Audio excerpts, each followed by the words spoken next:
Right. Okay. So, hello and welcome to the Gamers Beat Sorry, I'll start again. Boo. Hello and welcome to the Gamers Beat Cancer panel for EGX Digital 2020. My name is Stephen Bracewell and I am the director and founder of Gamers Beat Cancer. Today, I'm joined with part of my team from Gamers Beat Cancer to talk about the effects that gaming have on the mental health side of cancer patients. I'm joined by Catherine Nibbs, Ben Nichols, Harvey Toadface, and Dr. David Tully. First of all, my life was changed last year in March 2019. I was diagnosed with an aggressive form of leukemia. Obviously, the news from my angle being a patient was devastating. Gaming has always provided me a release of escapism from a very early age. And I didn't start to realize how much I would rely upon gaming during my battle with cancer over a period of 5 months. Upon the day upon diagnosis, my wife, amazing that she is, decided that it was time for me to be able to stay in touch with my gaming friends because having a PC, taking that into the hospital would not have been an ideal scenario. So I needed to find a solution that was portable at the time that also helped me remain in touch with those people that would support me through my cancer journey. I found that gaming, like I said, is a massive release. And the fact was that during treatments with chemotherapy, was obviously a great part of my healing process through my cancer journey, playing obviously Mario Kart, Legend of Zelda, and many other exciting games with my friends online, gave me a chance of hope and a bit of normality in the darkest of days. Now, obviously, my cancer treatments were very, very rough. Within my first sort of cycle of chemotherapy, I unfortunately ended up in ICU, and the fact that I could hold on to the hope that I could still escape into a virtual world, of a better term, was an absolute lifesaver. And whilst during those crucial times, obviously bringing me back to a good, healthy state, gaming was obviously very integral. The work of Gamers Beat Cancer work with cancer communities currently nationally across the United Kingdom. We have started to build bridges within the United States as well with other cancer charity partnerships. The whole point of Gamers Give Back is the gift of gaming. To receive a gift or something like that in your darkest of hours is certainly a form of escapism for everybody. We have numerous projects throughout the year, and it's crucial that the industry start to realize that gaming obviously has many more applications outside of the realms of just playing games. It's a form of a social experience, but for cancer patients, it creates a lifeline for them. I'm talking to you today as a patient, as a first-hand experience of that journey that I took. Obviously, conventional therapy and obviously the treatments that we receive are still a crucial part, but I start to believe that looking at the idea that gaming could prove a very, very intricate part of the recovery. Gamers Beat Cancer was the concept. It came together in about my third cycle. And obviously from there, I've built an amazing team of people around me. And obviously it's very, very important that obviously people get behind this cause. There's nothing like this at the moment. And we're trying to change the face, obviously, on cancer itself and using this alongside traditional treatments as well. On that note, I'll hand you over to Ben Nichols. Ben Nichols has been a caregiver and will be able to give you more insight of how it looks from a caregiver to a person dealing with cancer. Steve, yeah, I think from my point of view, as I was a carer for my husband, Steve, you were lucky in that you are still here. My husband, unfortunately, isn't. He passed away in January 2018. He suffered from esophageal cancer. And it's one of those cancers that is very, is just diagnosed very late because it presents itself in different ways. He went and had treatment for acid reflux. With him being 33 at the time, that sort of cancer isn't really something that it's usually associated with people a lot older. So they gave him tablets for acid reflux, as I mentioned. When he finally was diagnosed, it had gone spread to his liver, started chemotherapy straight away, and that was about August 2017. And in January 2018, he succumbed and passed away. We were married for just less than 4 weeks. 2 days before the wedding, we found out that he was terminally ill, and so went through the wedding knowing that that was pretty much the last time that we were a couple that we would say goodbye. When you have a loved one who is going through that trauma, you kind of have to set yourself aside.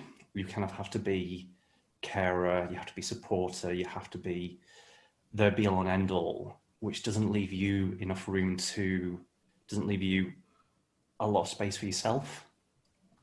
And I found that really difficult. One of the things that I kind of thank is I had a 3DS and I played through so between the wedding and before he was taken away to hospice to then pass away, I played through Bravely Default, which is a Japanese role-playing game on the 3DS, and I was just completely absorbed in that because I had to sit beside his bed and watch him pass away. I needed an escape. I absolutely needed an escape, and that was the only thing I had at the time. It was basically a lifeline to make sure that I was still sane at the end of it. It really was. And even after, when he passed, I then went, as you did as well, I went and bought a Switch, I played Zelda, Mario Kart, I then got absorbed into loads of PS4 games. And it was kind of like a bit of therapy, really. It kind of gave me, distracted my consciousness, so my subconscious was allowed myself to deal with that process. I've kind of dealt with it. That's kind of my process, essentially, is just to distract myself while my subconscious deals with it. I had another traumatic event going back about 3 years prior, and that was flooded in 2015. And I did the same thing then, but this was a more traumatic event, and I needed something that would allow me to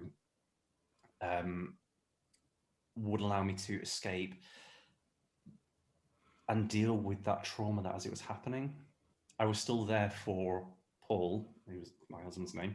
I was still there for him at the time, but doing something like playing my 3DS, which is portable, I could then take it to the hospital appointments, be beside his bed while he's sleeping. I could turn it on, I'd, distract myself instead of sat there just staring. It definitely allowed me to come back as myself as well. And that's what I wanted to help out with Gamers Beat Cancer. I wanted to Steve's come at this from a patient's point of view. I've come at this from my point of view, and that there isn't much there for people whose loved ones are passing away. And I think gaming would not only help those with people who are going through cancer treatments and experiencing the disease, it would also help people with whose loved ones are going through that. And essentially it might then help them connect in a way that they're not connected before or not able to connect now, by distracting them from what's going on at the time. So yeah, that's why I'm involved, why I got involved with this, and that's basically my story. Okay, so my name's Andrew. I'm also known as Harvey Toadface online. I'm a Twitch streamer and charity fundraiser. So my role is I'm on the board of advisors with Gamers Beat Cancer, and my primary role within the organisation is to organise and run various online gaming and streaming related events. We've hosted a couple of events in our young existence so far, and we have big plans to host many more events in the future, both virtually and hopefully physically in the future once the COVID situation's passed. So I'll go into a bit of a background about me. I've not suffered from cancer. I've not had a loved one suffer from cancer, thankfully. I've come into this from finding Stephen through Twitter and about my fundraising efforts. So I started streaming on Twitch about 3.5 years ago, primarily as a hobby. It was at the back end of 2017, I think it was. I hosted my first charity stream, which was to supplement my Movember efforts to raise money for Movember, and it went down really well. So from then it kind of developed to become an annual 24-hour charity stream, and then the next year I raised over £1,000 in a 24-hour period. Then it was at that point I kind of realised that I could use my stream and what and my platform to raise a lot more money for good causes. And that's what I want to do. To date, I'm well over £5,000 raised in the 3 years or so of streaming for good causes, and I'm hoping in the coming years that will skyrocket even more. This has led to me doing more than just a 24-hour charity stream. I've hosted tournaments in various games, including Apex Legends, PUBG, and Rocket League. Now, the main thing I found when hosting these tournaments is how welcoming each game community is to these sorts of events. Every time I've reached out to get players and participants and people to donate, the community has all been really welcoming. And I think it's a really powerful thing to highlight about the gaming community. So I'm going to just quickly touch on why the work Gamers Beat Cancer are trying to do is really important from my point of view and why it's so vital. So many people who attend EGX, well, all people who attend EGX all love gaming. And a lot of the people who attend will have met friends through games, not met them in real life and just know them virtually. And I'm sure some of you guys will have met people at these events for the first time. I know I've met various people I've met online at these events, and I count them as good friends, and I hope to meet many more in the future. And I think the reason I'm highlighting this is because it shows the power of gaming more from a social aspect than just the actual games themselves. In these times of COVID, we've all had to reduce our social interactions. And I don't know about you guys, but during the lockdown days, I played a lot of games because there wasn't really anything else to do. But it also really highlighted how powerful gaming is as a social interaction tool. And I don't really think I'd have kept as sane as I did through the lockdown period without gaming. So now, I've been fortunate I wasn't at high risk. I didn't need to shield. Obviously, many people suffering from cancer who are going through treatment, and even those some who were in remission were deemed high risk and had to shield, which meant they had 0 interactions for 3-4 months. And I can't imagine how that would be without having gaming there to help me through that. And I think that's one of the things that Gamers Beat Cancer is trying to bring to everyone. Through their Gamers Give Back scheme, the idea is try to get gaming hardware to cancer patients stuck on wards or stuck in their homes isolating, giving them not just the escape through a good game, but also giving them the opportunity to have social interaction still whilst not being able to leave the house. And through hearing stories of people like Stephen and Bennett, it makes me realise how necessary this sort of outreach is needed. Once the COVID situation has passed and life goes back to normal and people carry on going out again, people may forget about the times where they couldn't go out. But in that time, there'll still be cancer patients who have to stay at home. And Gamers Beat Cancer is going to help as many of these people as possible through their toughest of times, through the power of gaming. So that's my main reason of being involved with Gamers Beat Cancer. My responsibilities, as I said before, will surround the online space.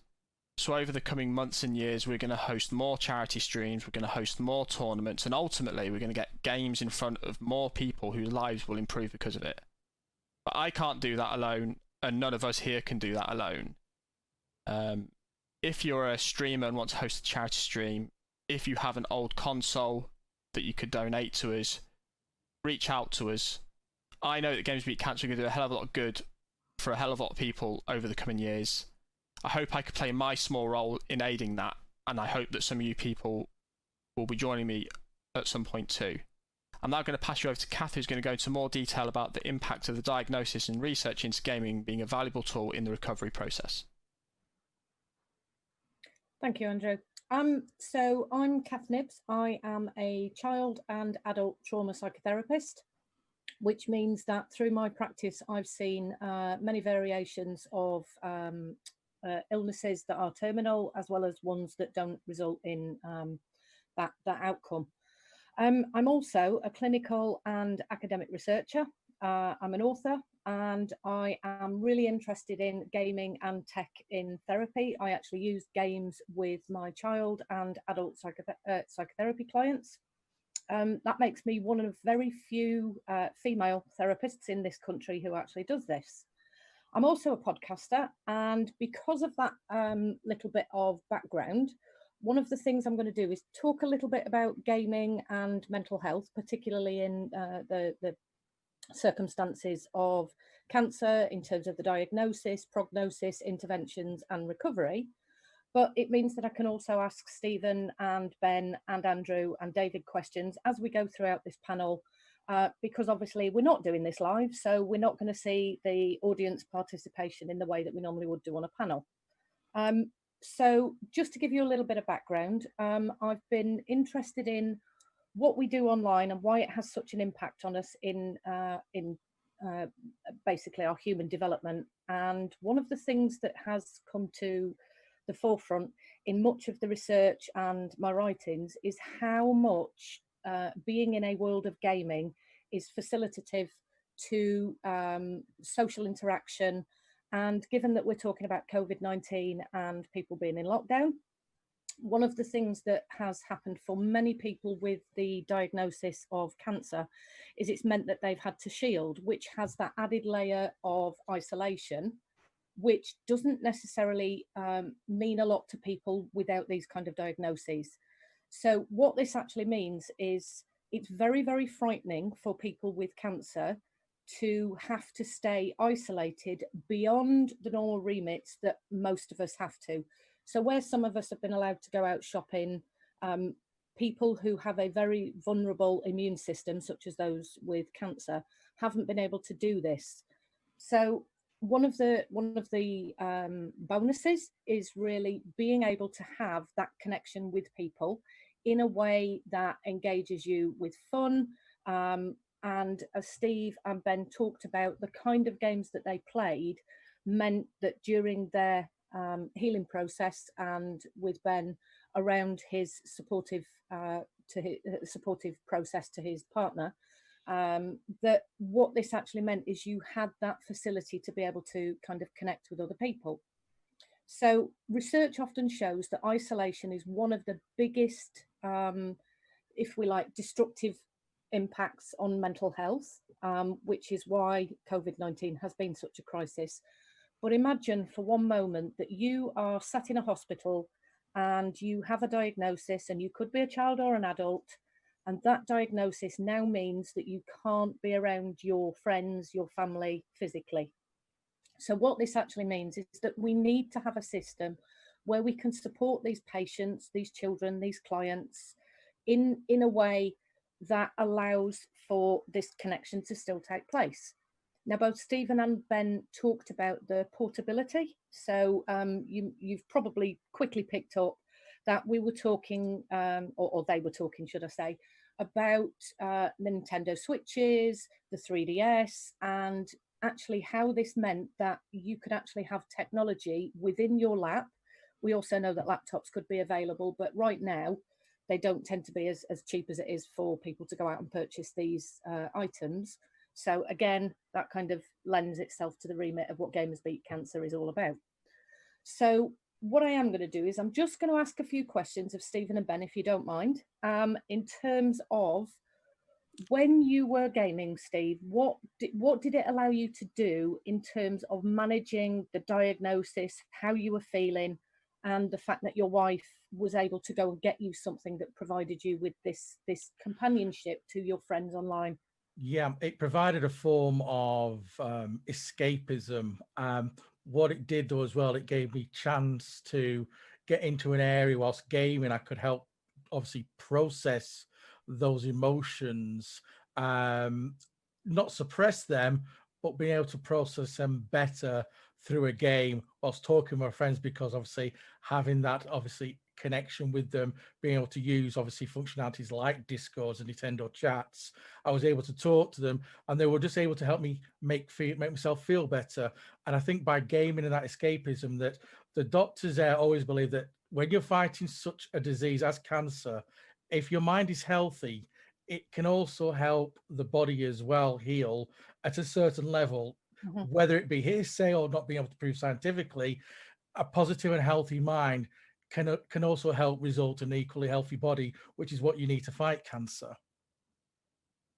Yeah, so what I'll do is I'll give a quick interpretation there. So cancer diagnoses, a lot of the interventions are actually really traumatic.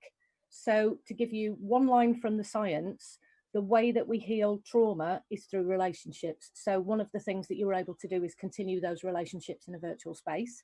And also one of the things that you've reflected there, Steve, is the feeling of managing your mental health and those positive emotions, which also is supported by science and research as, again, a facilitative mechanism for healing.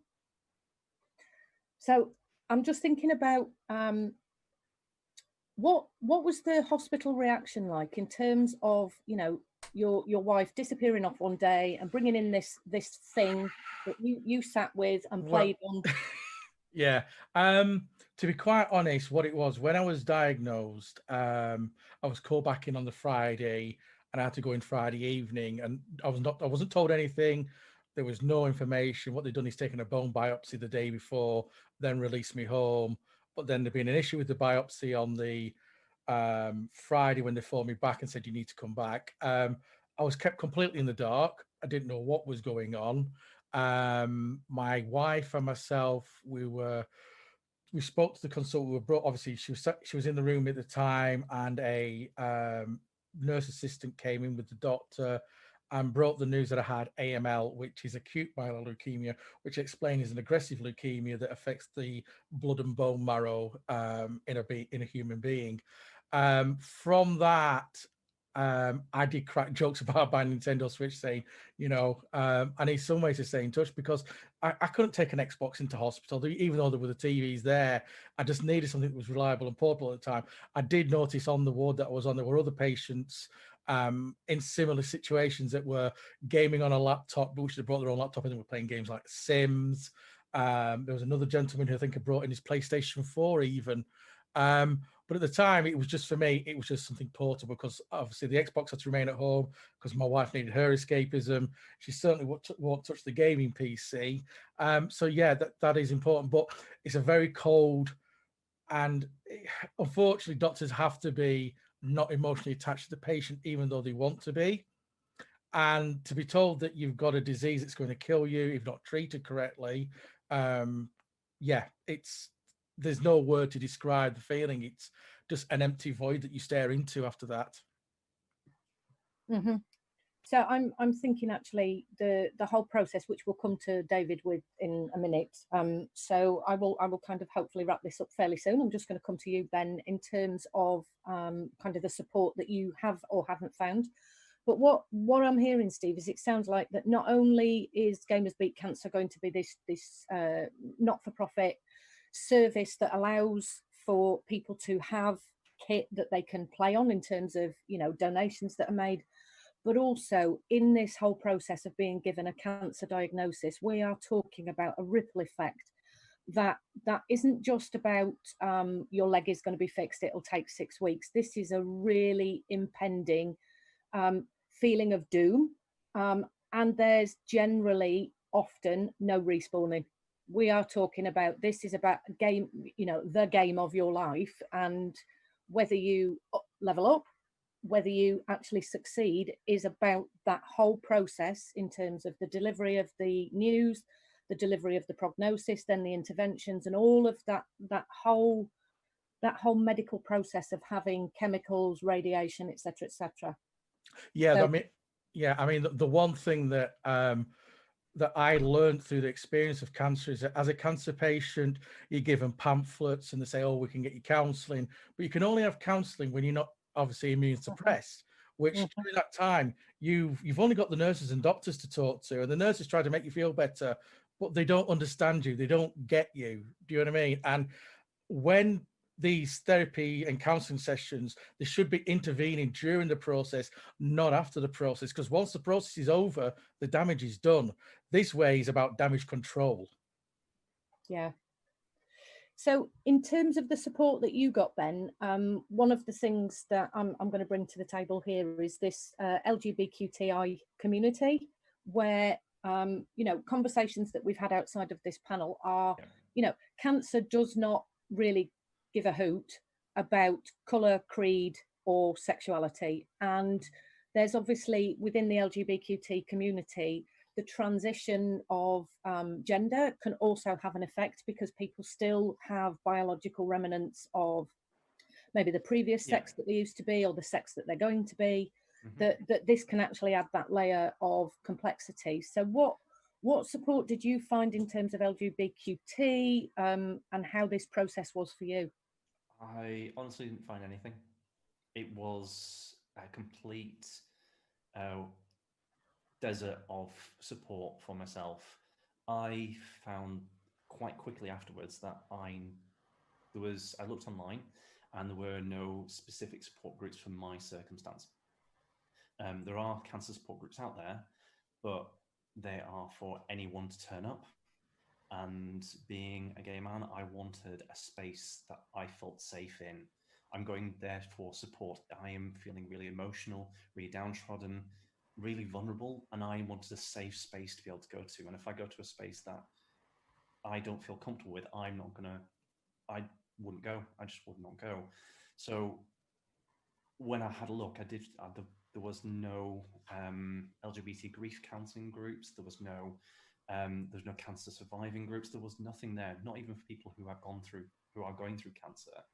I didn't see any support groups or counselling groups or anything that could help people. I think I found one charity that offered that was a prostate cancer charity. They offered support, but that was it. There wasn't anything else at all. So that sounds really difficult. And what was the hospice like? Did they have the facilities for gaming so that people could find something to support their palliative care? Yeah, the hospice itself, there were a lot of patients who were elderly, and you don't find a lot of elderly gamers. So Paul was in a private room. It was the only room that was available at the time, and there wasn't a television there. There was just basically some wardrobes, the bed. I think there was a chest of drawers as well. I think, and that was it. Really, there wasn't anything that he could use. I mean, at that point in time, he was just drifting in and out of consciousness. There wasn't anything that he could use to game on, but I was there kind of with him for the whole time. So watching somebody drifting out of consciousness, not having anything to distract you from watching this person literally die in front of you, that was traumatic. And I had my 3DS with me, so I could actually play a game while he was asleep. So I wasn't there watching him die, essentially. I needed that escapism, and that's what my game console did. But in regards to the hospice, there wasn't anything there to distract away from what was happening. The staff, as Steve pointed out, were really nice, were really friendly. I think in that situation, a lot of people do find out, that they need to become very resilient. So they end up being really friendly to patients and patients' families. But there wasn't anything to distract away from that situation. You are in that situation. You can't look anywhere else. As Steve said, you're looking at this big black abyss of mortality, essentially.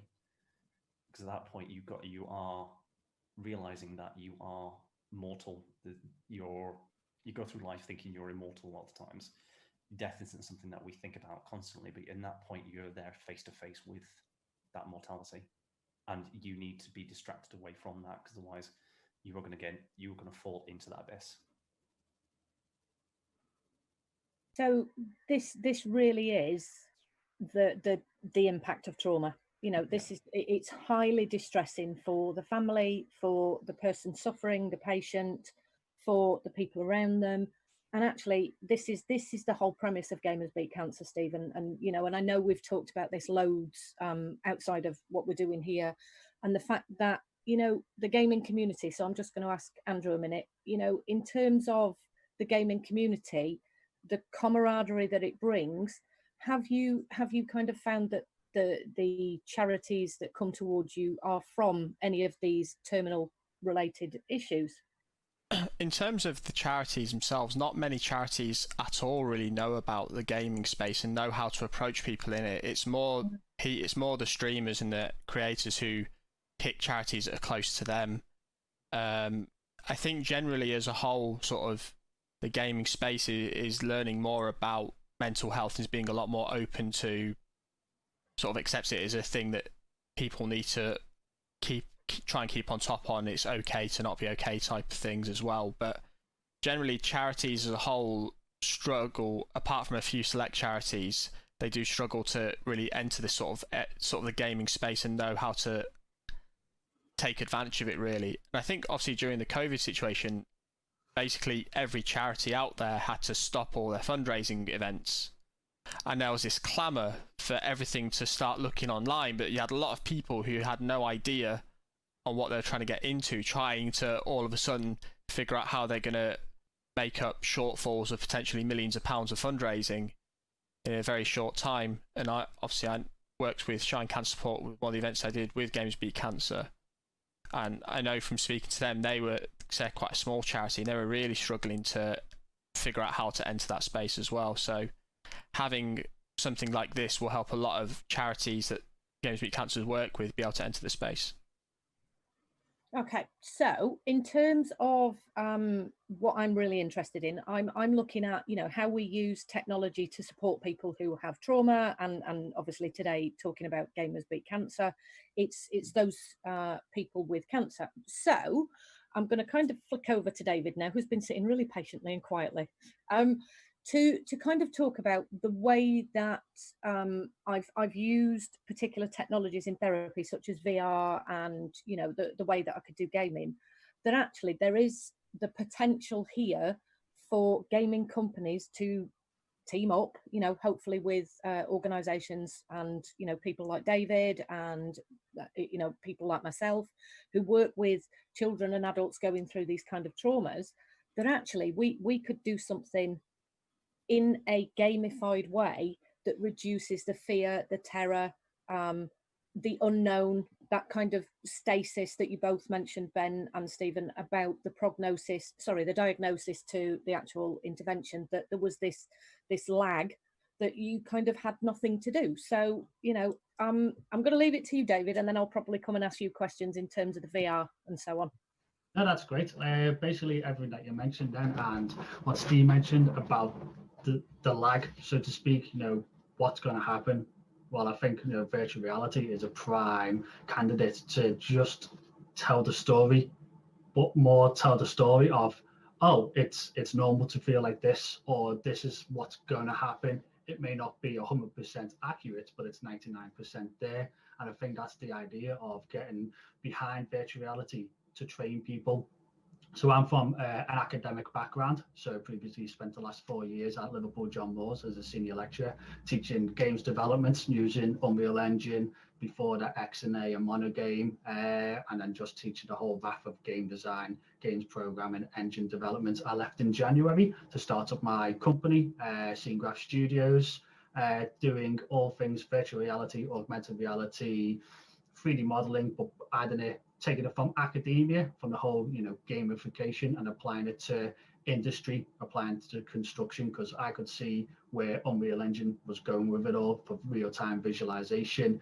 And the fact that Unreal Engine, you know, obviously they're running off the bandwagon of Fortnite, the multi-billion pounds, so they're just giving away the technology basically for free. You know, go do some cool stuff, you invent it, you bring the ideas.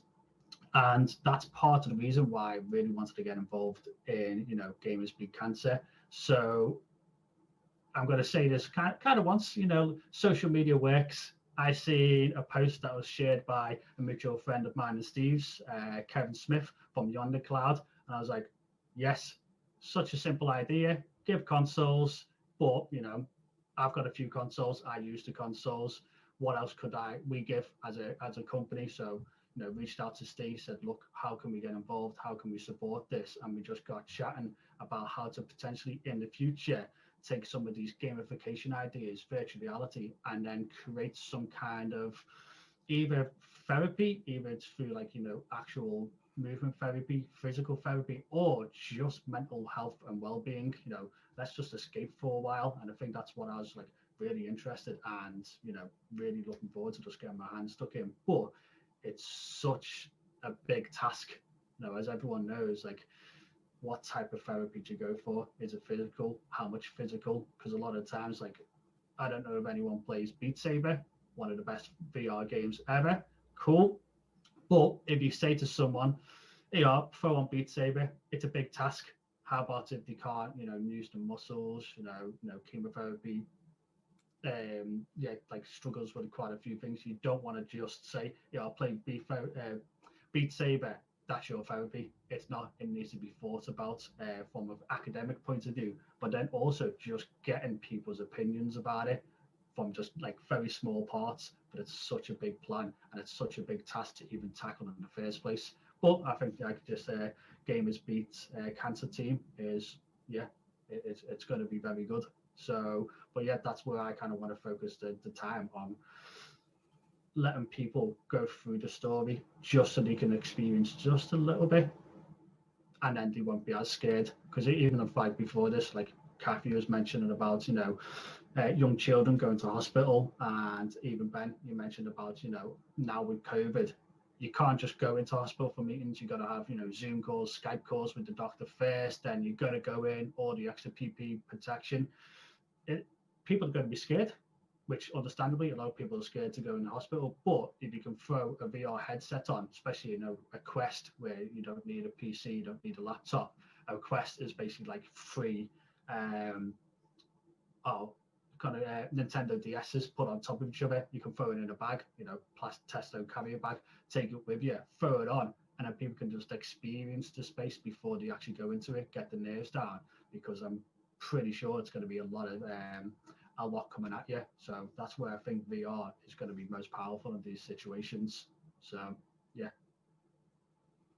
Yeah, I'm going to jump on that one for a second then, David, because one of the things that we talked about off camera was your background. So you've actually developed a program which could do a little bit of this. But first of all, just want to say good call on the Beat Saber there.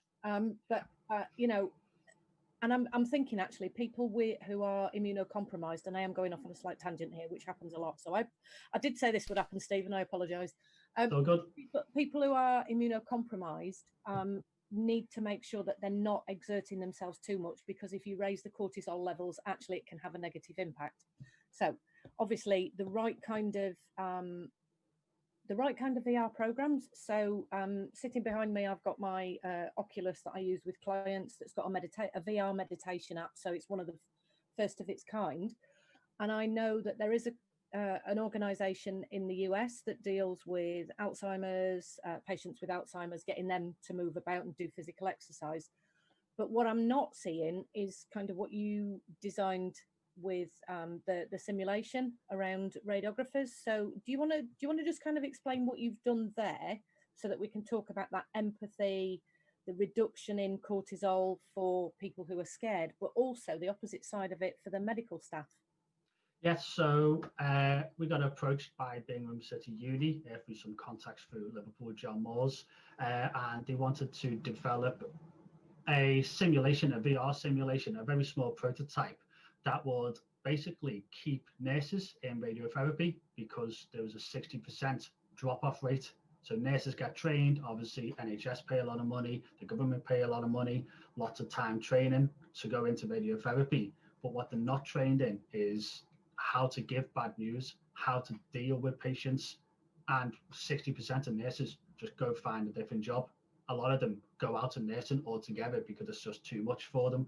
So we wanted to build an application which would basically allow one person on the laptop to control the VR patient, but then the person in virtual reality to respond back to them. So again, it's only a very small prototype, but in short, it was an elderly lady who you knew her diagnosis. She had the chart in front of you in VR, but then the person controlling her would just keep asking you questions. So it was a very set process, or not questions, sentences that they spoke out in virtual reality through custom mocap that we all did.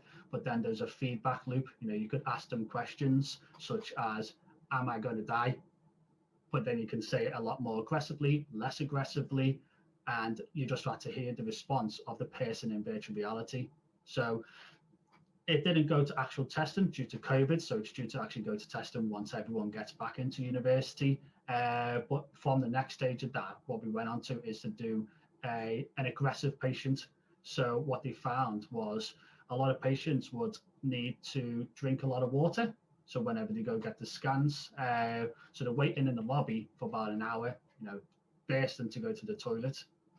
Well, if a nurse goes out and calls a patient in the wrong order, that can cause a lot of upsets because obviously people going, they want to get the test done, they're anxious, they also really need the toilet, which just adds to it. So we had an aggressive patient that would come out, walk over to you, look you at your VR eyes basically, and just start shouting at you through pre-scripts. But then the person controlling the PC could just ask you any other questions, pre-scripted questions, but then do it either aggressively, mild, and you've got to react to that.